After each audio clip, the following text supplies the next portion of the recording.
Israeli Prime Minister Benjamin Netanyahu has asked the country's president for a pardon in his long-running corruption trial. In a video statement released on Sunday, he said the criminal proceedings were hindering his ability to govern and that a pardon would be good for Israel. Netanyahu, the country's longest-serving prime minister, denies the charges he faces of bribery, fraud and breach of trust. His lawyer said in a letter to President Isaac Herzog's office that the prime minister still believes the legal proceedings would result in a complete acquittal. In response, opposition leader Yair Lapid argued Netanyahu cannot be pardoned without admitting guilt.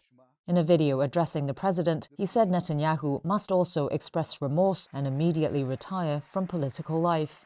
The case has drawn the attention of a powerful ally. US President Donald Trump wrote to Herzog this month, urging him to consider pardoning Netanyahu.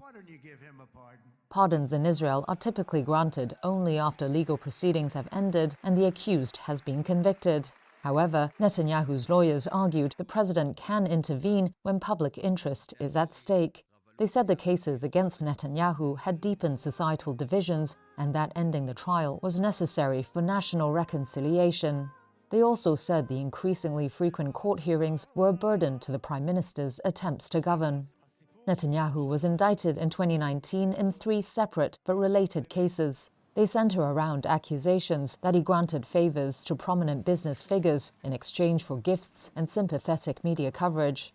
President Herzog's office described Netanyahu's request as extraordinary with significant implications. It said the president will responsibly and sincerely consider the request after receiving relevant opinions.